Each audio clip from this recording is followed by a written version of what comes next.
We're live. Alex just shared a deep sorrow with me that I want him to share as the introduction of our podcast. Why are you sad?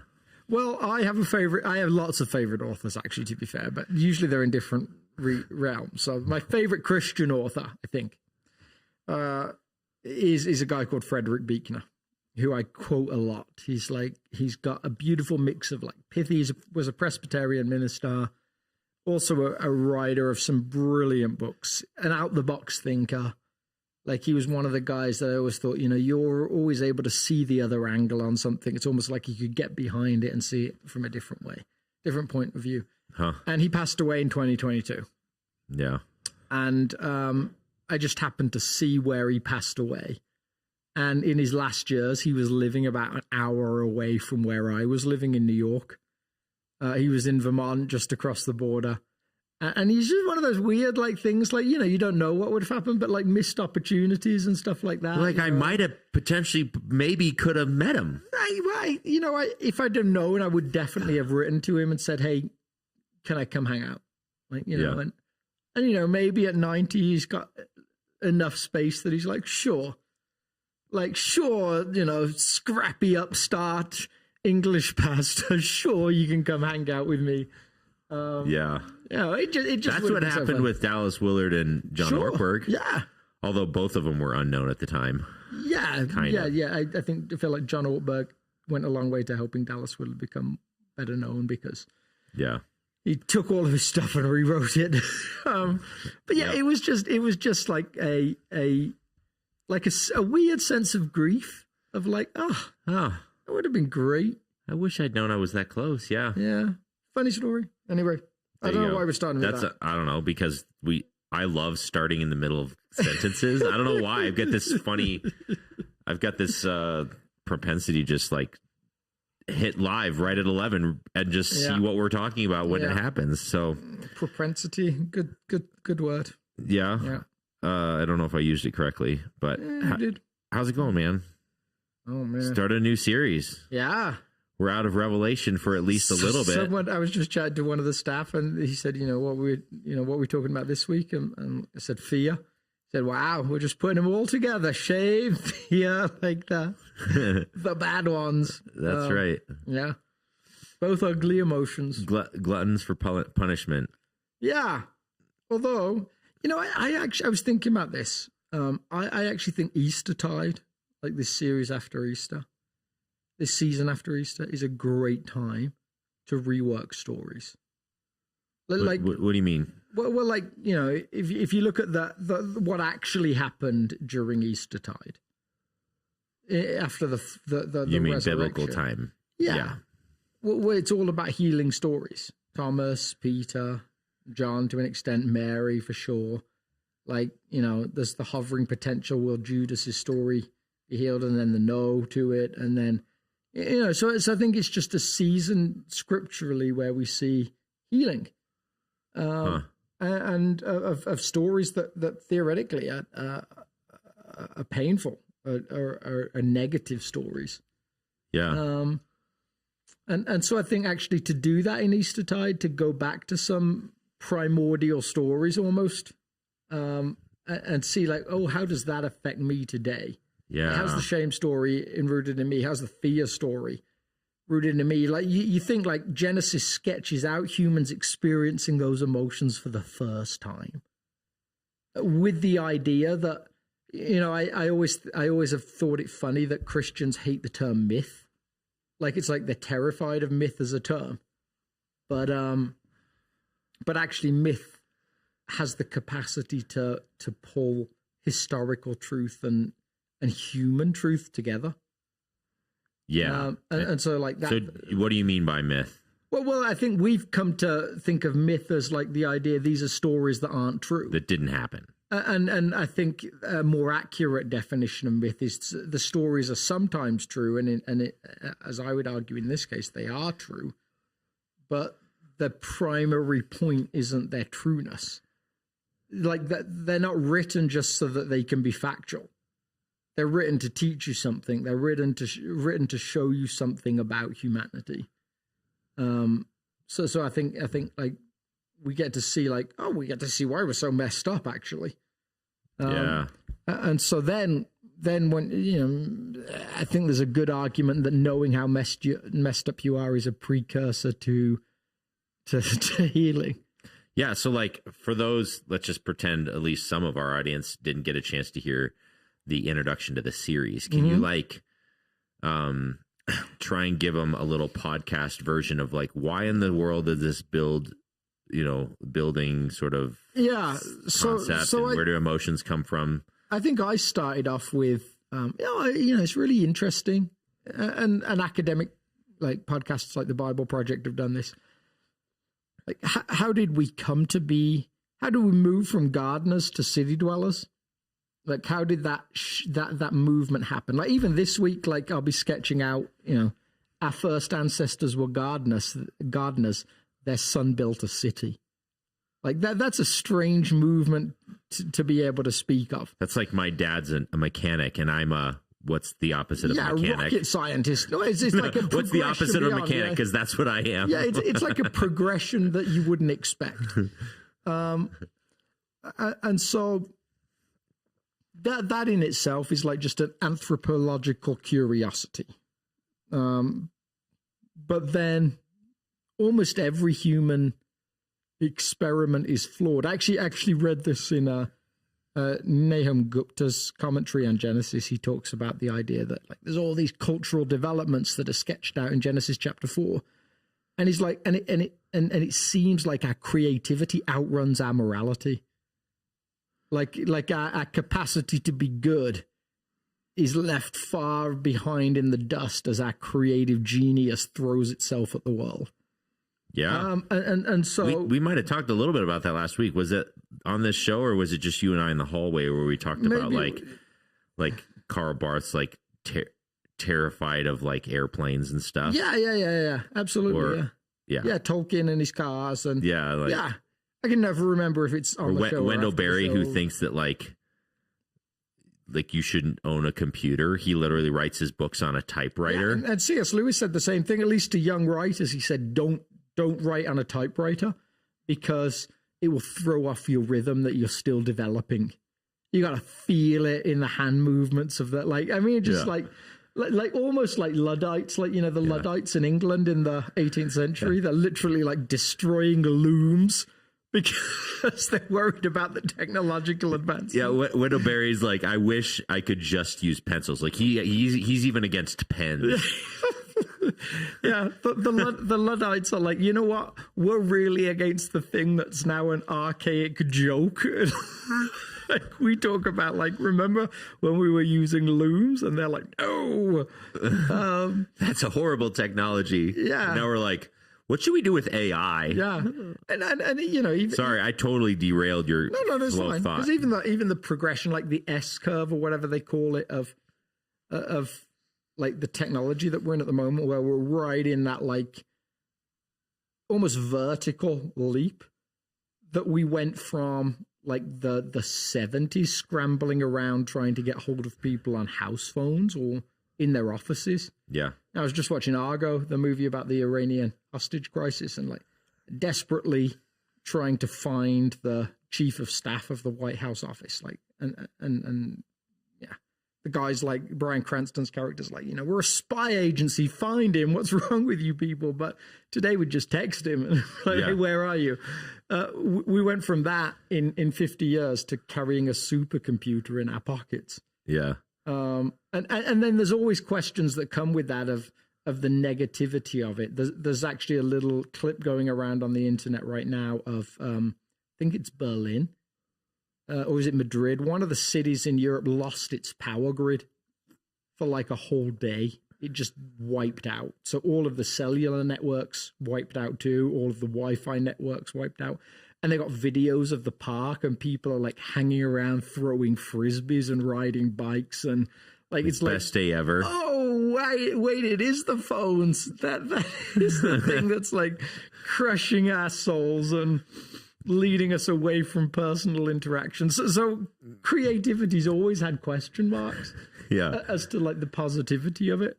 Yeah, like this promise that technology is going to make you more efficient, and then you realize all it did was make you dumber. Yeah.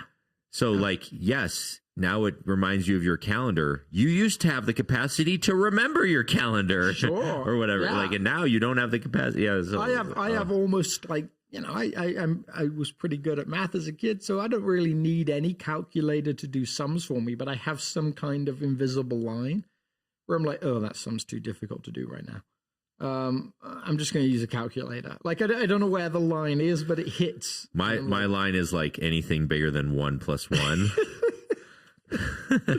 So I think that's some of the interesting early story. Like how is humanity almost exposed instantly to flaws that they don't necessarily tear down the city, but they put cracks in the foundations. Yeah. And they almost like undermine the infrastructure. So it started maybe as like a theological curiosity around cities and this like strange response to sin and all that stuff. And then it pivoted because you spent almost no time talking about cities, at least this week, aside from your setting up the series.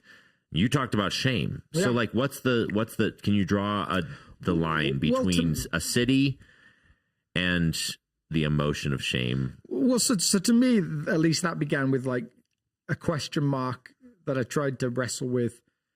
Is it theological? Is it anthropological? Is it like, are we talking in the realms of like neuroscience and like how emotion works within us and how it's passed on, how it's developed early through stories of small t trauma, all those different things. So it just felt like it was like it's the stories are vague enough that it leaves gaps. You're like, oh, I wonder what happened there.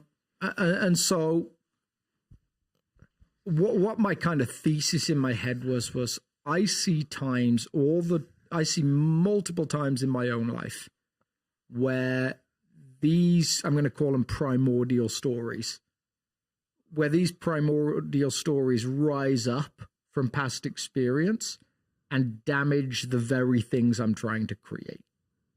Yeah. Like my own sense of shame enough inherently makes South staff a weaker organization, South as a whole a weaker organization, because I have undealt with stories in my life that turn my focus to me when in actual fact my focus should be elsewhere. The fact that your parents forced you to share your clothing with your brother and you had to walk from which is a story you told on Sunday, is affecting the way you lead the church. Yeah.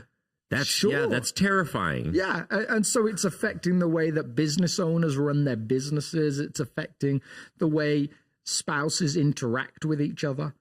You know, there's a reason like that actually, like, especially in the Christian church, we have all these questions about like healthy sexuality and how the purity movement has potentially like left markers of shame in us that enable like healthy sexual relationships or disable healthy sexual relationships, even in the context of like the classic heterosexual, permanent, monogamous, covenantal marriage. Like how did that happen? So that's some of the things I'm just interested in, like how the broken stories, let's call them, undercut what we do, and that's all over Scripture. Yeah. Kurt Thompson, I'm going to call him genius because he seems to be good at everything. Like he's theological, he's a great counselor, and he's tapped into all these like movements in neuroscience, and seems to be able to hold the triad really well. He talks about how like his story, as he's worked through with his spiritual director, is really, he's a 3-year-old boy in a crowd desperately looking for his father and feels like surrounded by a wall of people. Like this is a guy who's bringing brilliance to the world, but still working through some of those early stories. Yeah. I mean, just like, so when you meet someone who's like, seems like a healthy human being doing good things and yet knows the stories to work through, you know, I think there's a good possibility that we do as well. Yeah. So then, yeah, you shared several really sort of moments in your backstory to illustrate. And I even cut some because they just started to come up like really quick. Yeah. You're like, I need an example. Oh, maybe I could use 2. Yeah. Oh, maybe 3. Oh my goodness, my entire childhood. Yeah. So I actually had 3 and then removed one because I think I told the story of like being by the river. Do the podcast listeners get to hear the one that got removed? Yeah, sure. Yeah. So I told the one by the river multiple times, which was I was playing in a river with my brother. You know, my brother's only 15 months younger, so a bunch of psychological mess comes out of that. You're really too young to lose that close relationship with your mother, and yet there's this baby on the scene who's demanding. And that's been true even before he's present in the world. Yeah. So I've done enough probing into that to have some sense of, okay, that's a thing. And then he gets all his clothes wet, leaves them in the river, they sail off downstream, and now we share the clothes, and I feel like I get the worst of the deal. He gets to wear my pants, and I get to keep my underpants, and off like just wandering away, feeling the gaze of everybody who sees us, even if they're not really looking. The first one was, the one I moved was a little simpler. And I was going to tell it because it was just so early. In my mind, in this story, I'm about 3 years old. Huh. And we've just arrived. I mean, it may have been older, memory is not a read-only file, is one of the best discoveries of the last 10 years. We change the memories just by looking at them. But we're visiting my aunt. We've never been there before in my memory. And we're stood in her living room. And my parents are telling her how many times on the journey we asked, are we there yet?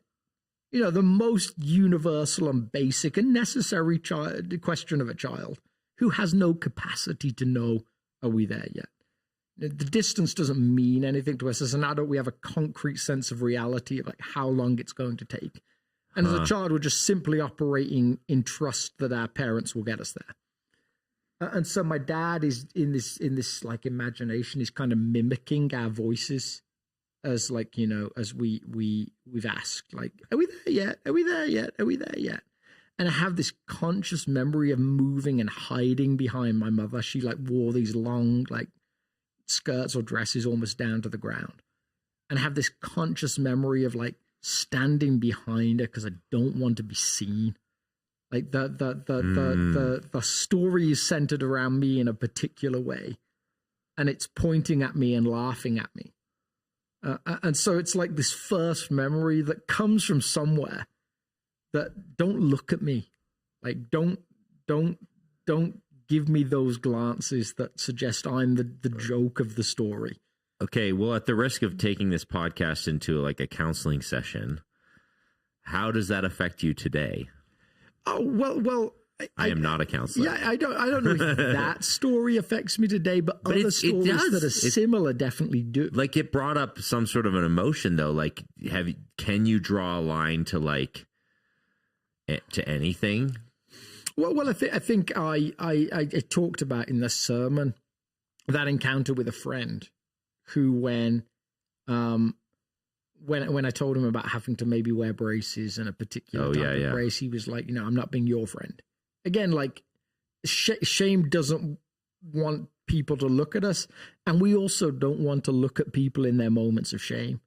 Like we turn away from them, like without even thinking about it. Really, it takes a really close relationship for you to be able to look at someone experiencing shame and meet their gaze. We actually instinctively want to look away. And so that on a weird level taught me as a 8-year-old or whatever it was, 9-year-old. Oh, people won't want to look at you in those moments. Like you'll be pushed to the outside. Friendships will end that you thought were valuable. Yeah. Simply because you don't look right anymore. I just think that like there's probably a line that can be drawn between those two stories. If anything, like there's an emphasis there. Yeah. That comes up. You know, and that and then that story of like stealing pornography from a local store and for some stupid reason taking it to school, probably because I thought my friends would think it was a cool thing to do. And then the like exposure of it. Yeah. You know, by friends actually, just because it was that type of friend group, you know, and I would probably have done it to another kid. Yeah. It's like, oh, this is going to be a thing to watch. But then actually having a friend who came alongside me was like, just like sneak into my place. All right. Like, it's going to be fine. Like just experiencing people bizarrely in the midst of a broken story that wanted to show real friendship. Take care of you. Yeah. Yeah. It just all very interesting. So then what does shame produce? So like if the series is like the things we build, and that's you gave the list, relationships, families, organizations, you name it. These are all things that we build. So how does shame color those things? Well, shame likes company, doesn't it? It wants, like, it's easier to experience shame when you think other people are experiencing it too. And humans are almost unique. Yeah, wait, give me an example of that. Like, well, like with Adam and Eve, like they both have some desire to push the story off. Like, oh, it's this person. Oh, it's this person. So hiding isn't just based on like the physical nature of hiding. It's like believing that you can hide behind another person and they can take some of the blame. There's a deflecting of it. So like shame cultures come from somewhere. Like they come from like, no, this is everyone. We see it in people who, Ted Haggart down the road. Yeah. I mean, struggled with homosexuality, ranted and raved about it on stage. Like it was this terrible thing. And so you see like, hiding your shame behind shaming other people. The stories that Rosaria Butterfield told that I shared on Sunday, you know, the two guys that were most outspoken. And I'm not even, I want to clarify, I'm not talking about the conservative position on sexuality. I think, you know, that there's lots of scripturalness to that conservative position. But the demeaning language, the dehumanization of the person, almost the language that suggests they're not actually an image bearer. Yeah. And that there's no possible redemption. She noted that the two guys that were caught in sexual sin both used that language. So we tend to try and find people that can take some of the shame for us. Humanity. So am I hearing you say that shame, when you feel shame, one of the impulses is to try and shame someone else? Yeah, shame people. Yeah, like hurt people, shame people. So you find avenues to try and like send. So in an organization, at least in theory, a head of an organization that's deeply immersed in shame, who has that story undealt with, will push shame onto his employees. Will make them feel shame for unfinished tasks because they've not really dealt with that sense of shame in them. Even in the midst of good performance, will find ways to undercut, find ways to point to the negatives. Or a parent who feels shame about their parenting will shame their child for not performing sufficiently to prevent them from feeling like a bad parent. Yes. Like if my kid performs, then I'll feel less like a bad parent. Yes. Therefore, I will shame them so that they perform better. Yes. And theoretically, I think at least, and again, we're not psychologists, so we can't pretend to be, but it seems like we find vulnerable people to push shame onto. So that's why it's easier to push shame onto a kid.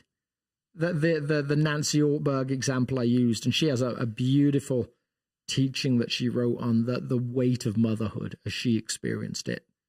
Like from her perspective, she said, you know, every mother has the joy of giving birth to a kid and then faces the cost of motherhood which is this deep intertwining that is unique, it seems, to moms. Yeah. And she talks about how she has this moment of yelling at her kid for spilling juice, and this sudden awareness that if this was an adult visitor, she wouldn't yell at them like that. Yeah.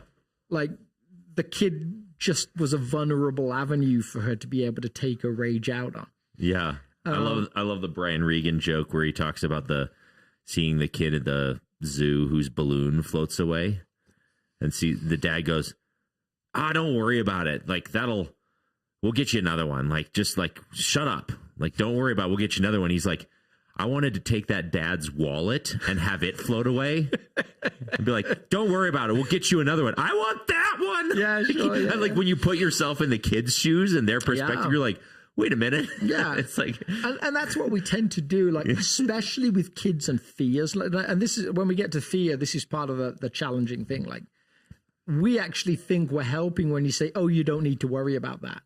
Yeah. And from the kids' perspective, they're like, well, it feels real to me right now. Yeah. So you say don't worry about it, but you know, that's a very, like, you know, almost like cliched response to a degree. So I think for me, shame's the first story. I think someone once said, in Genesis it turns quickly to shame, and in our lives it turns quickly to shame too. We're learning what it is to exist in our own bodies and have a certain sense of, like, learning physicality that in itself is weird. We learn early comparison to other people. Yeah. And learn to find ways where we don't add up, we're not enough. As an attempt to mitigate shame. Yeah. Like, if I add up, then I can suppress the feeling of shame. I remember at 5 deciding I don't like my name. Like, why? And actually then you look back further, and I remember distinctly struggling to spell it because it was much longer than everyone else's name. Like, you know, Alexander was the name that I was given, and so that was all on all my paperwork at school. So when they taught me to write my name, they taught me to write Alexander. And so you've got, like, your friends who are writing, like, John and David and stuff like that, and you're like, Alexander, like, it's the most letters ever.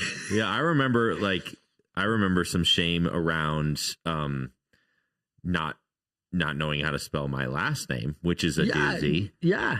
And my cousin, who had the same last name, like, made fun of me because I didn't know how to spell my last name. And he taught me how to spell my last name. And I was, like, shocked. He was younger than I am. Yeah.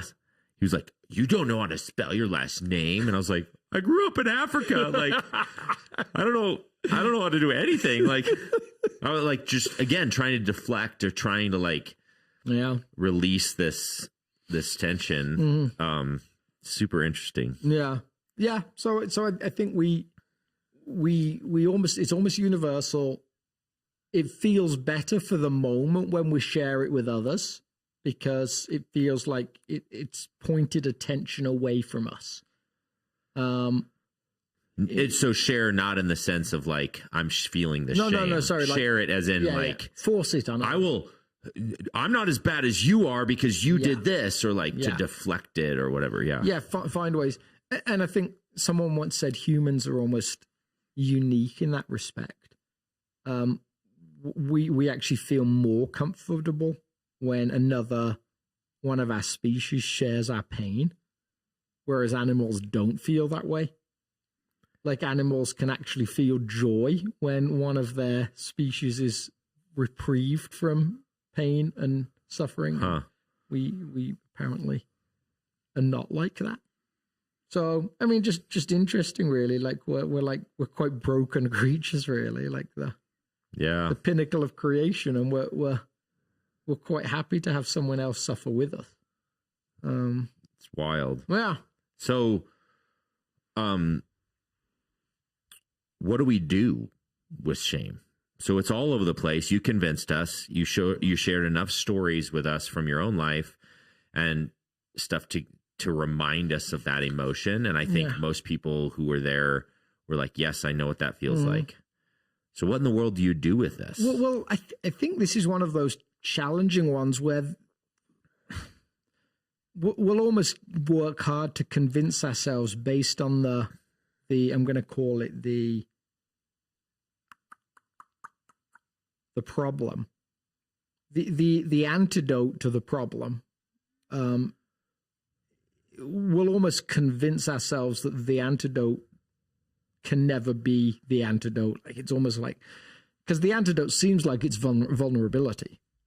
It's like finding people and communities where we can honestly be ourselves and be seen and accepted, even when our shame is released up. So, but everything about shame tells you, no, I don't want to be seen.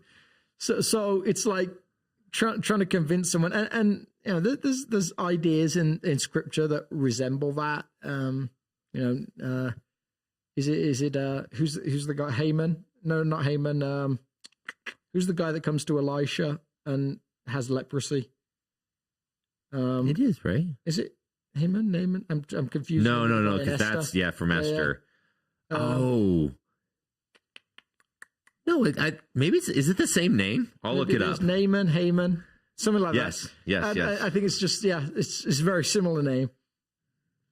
2 Kings chapter 4, is it something like that? I'll look it up. So he, carry on. But he comes to Elisha and wants to be healed of leprosy, and Elisha's like, "Go bathe in the river."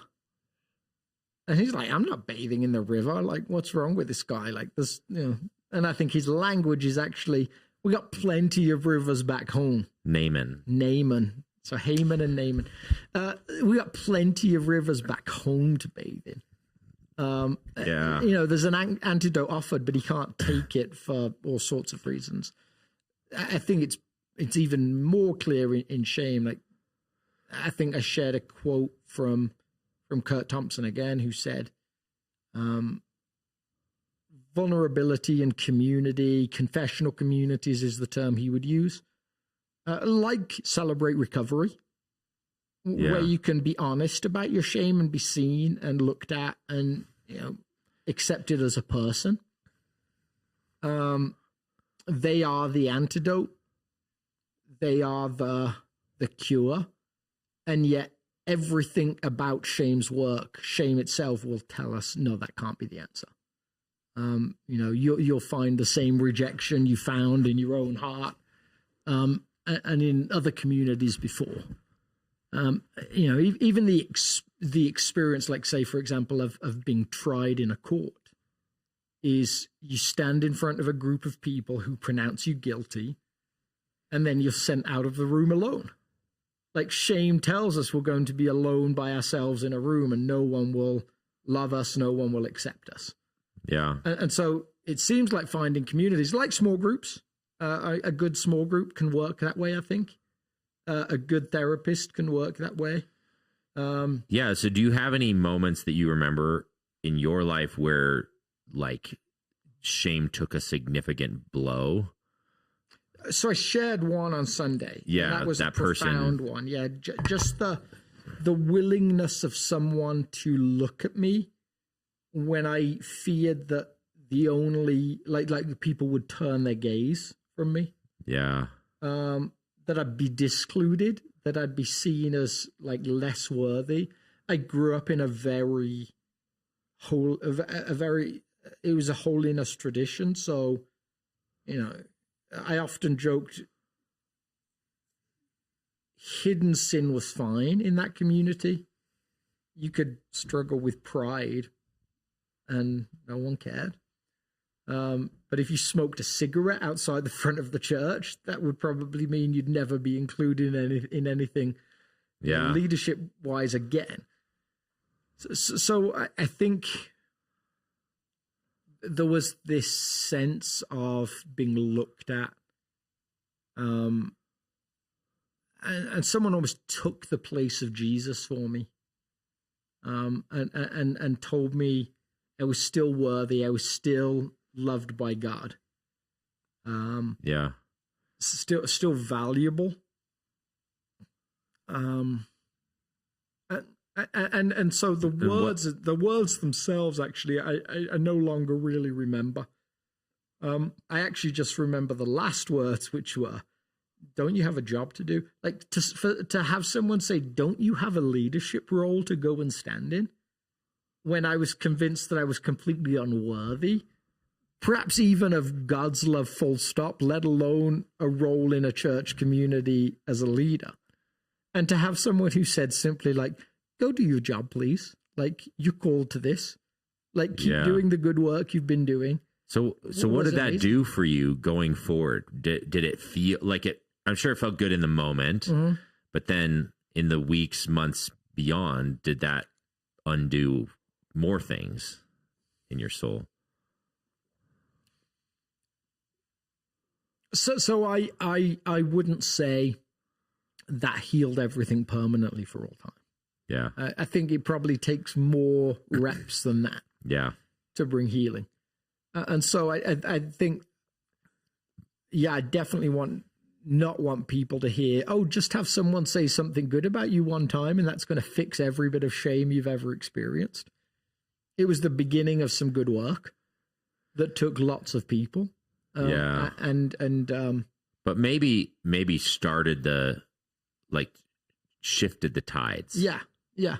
And so what I actually wouldn't say, and I did say this in the sermon concretely, and would want to make sure people hear it. I said these stories were easier to tell because they're healed stories.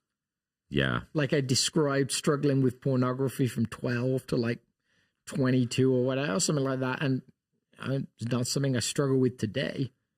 I have plenty of other things I struggle with, plenty of other places where shame can reach, simply because like I feel like at times not good enough in multiple areas. Yeah. So there's ingrained stories that have continued to develop, and shame seems to have a way of shape-shifting to fit into all sorts of places in our lives. I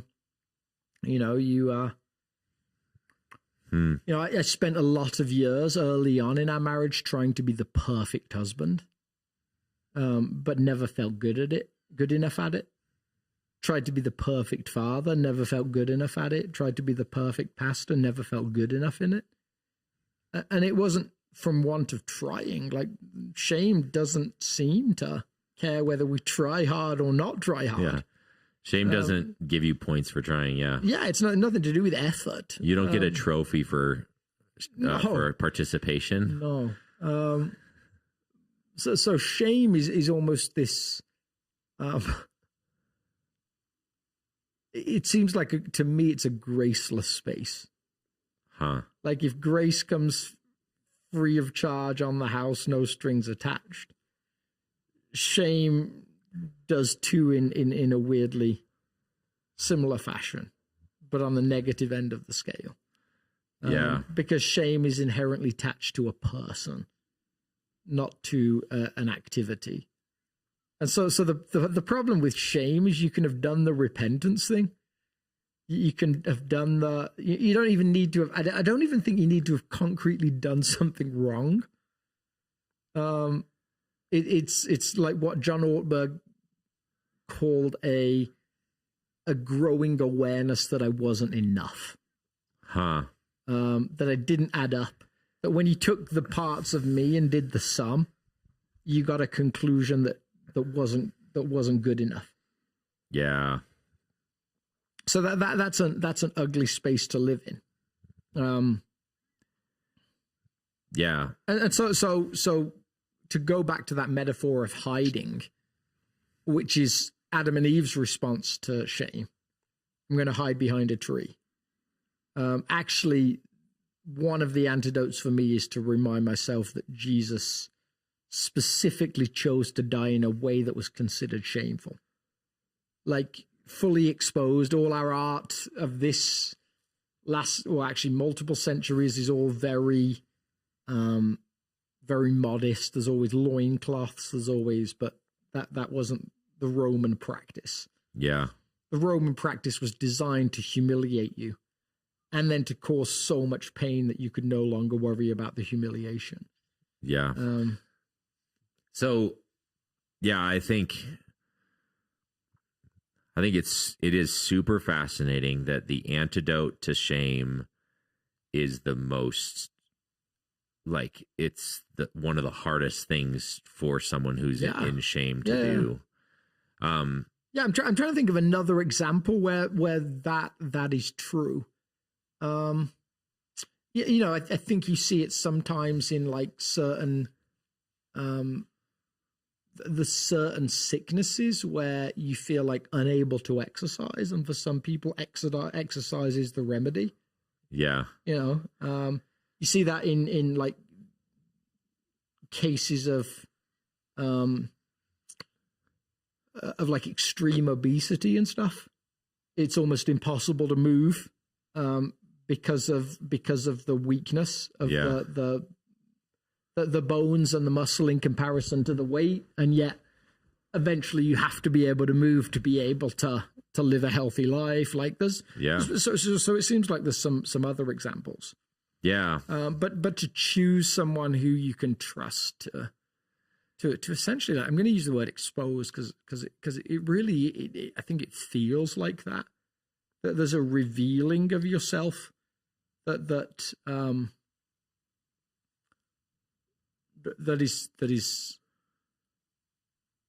is everything that shame has taught you to avoid. So what the other thing that's fascinating to me is I feel like as followers of Jesus, or if you grew up in the church or whatever, religious systems actually have the propensity to create more shame than non-religious systems sometimes. So like, just imagine this scenario. You're like, I embrace the gospel and I want to follow Jesus. And then you go to a Bible study and someone says to you, okay, like the key to following Jesus is to read your Bible every day and pray. Okay, good. Add that to my list. All right. Stop doing this, and this. Okay. Add this to my list. And then, so on and so forth. You start to get this moral checklist that just starts getting bigger and bigger and bigger. Every sermon that you go to gives you another checklist of something you're supposed to do in order to live up to being the good Christian. And you're in love with Jesus, so you really want to be a good Christian, right? And then you start to fail some of the things on your list. Yeah. And so the things on that list create this feeling of shame. Yep. And you're like, well, I want to continue engaging in this community, but I don't want people to know that I'm not checking things on this list, at least, or occasionally having to uncheck these things on the list or whatever, fill in the blank. And suddenly shame drives that person into isolation, hiding. And the goodness and beauty of church community is impossible when you're in isolation.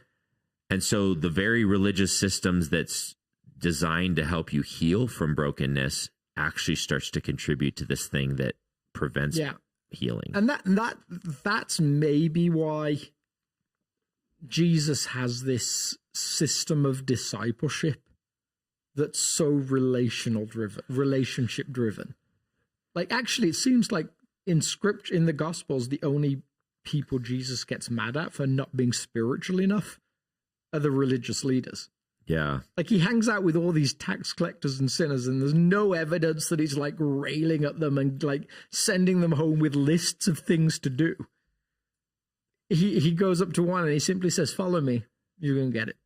Like, and this guy just hangs around with Jesus and watches him, and then starts to do some of the things he does. But with Jesus, there seems like there's almost no guilt complex in play. And I think that that's one of the biggest misconceptions about it being a Christian or a follower of Jesus or whatever you want to refer to it as, is somehow we come to believe that God really needs us to be good in order to love us. And so when we screw up, like in any moral category, we think that relationship's broken. And that's not how that works. We are loved from the very beginning without the performance. And just like Paul says in Galatians, like, why did you think that salvation was free without any strings attached? And discipleship was now tons of burdens, like tons of effort and So it is super counterintuitive to us as humans to assume, because we don't experience that kind of unconditional love. Yeah, I think I don't know if this is bringing it back full circle. It's 45 minutes, so yeah, we can decide. But to go back to Frederick Buechner, I was just reading a quote of his just this morning. And he's talking about grace. And he does a little meditation on it where he wants you to grasp different words of this sentence. And so he takes the sentence, with grace, you have nothing to do. And then he goes back and he says, with grace, you have nothing to do. With grace, you have nothing to do. With grace, you have nothing to do. And he places the emphasis on these different points of it. And he's like, that's the beauty of the system. And yet, counterintuitively, having said you have nothing to do, well, you do have to reach out and grab it. You do have to like surrender your life to it. You do have to continually there's a guy from Scotland that I have a love-hate relationship with. Theologically, I would disagree with him on multiple things. Yeah, I love some of the ways he phrases things. Yeah. And he talks about this necessity of reminding himself of the gospel every day. And he gives the story that I think I've used maybe once, where the thief on the cross arrives in eternity in the paradise that Jesus has promised him. And the guy goes through a checklist of all the reasons that he would deserve to be there. And in the end, he just comes to this, he's like, well, why are you here? And he just says, the man on the middle cross told me I could come. And our temptation is to come with a load of lists. And we may, on an academic level, believe that it's only because of Jesus, and yet we're still quite good at building lists. We're still quite good at starting to say, well, I've done this, and I've done this, and this has been pretty good. And actually, every day, grace requires that we remind ourselves, it's simply because the man on the middle cross told me I could come. And I'm not willing to base any of the things I've done. I'm not willing to make any of them a good foundation for why I should receive anything. Because everything about the world tells us that's how it works. Yeah. You know, you can't walk into a bank and say I need a line of credit, and point to Jesus like that. That just doesn't work. Yeah. Yep. So like that reliance is pretty key. So if our morality and our discipleship or our performance is a byproduct of our identity in Christ, mm-hmm. then it has the potential of being good and beautiful. Yeah. But if your morality and your formation is actually a byproduct of this effort or mm-hmm. this need to mitigate shame, or in Dallas Willard, it's actually killing earning, you. Yeah. So, any other final words? I think, I have this feeling that everybody needs one of two things, like a counselor or a community of confession or community of vulnerability. Yeah. And my suspicion is lots of people have neither. So I think an encouragement is to ask yourself the question, where do I experience vulnerability? Where can I say anything and not have people shocked and potentially turn their back on me? Because that's rarely a marriage. Sometimes it's a marriage, but there's some things that it's hard to share in a marriage. Yeah. But the spaces that you can find where you can say anything, and that person will look at you with the eyes of Jesus, lead you down healthier pathways, and see shame stories ended and new stories created. Yeah. Something we all need. Yeah. All right. Well, thanks for tuning in. We didn't have any questions this week, and so we will end it there.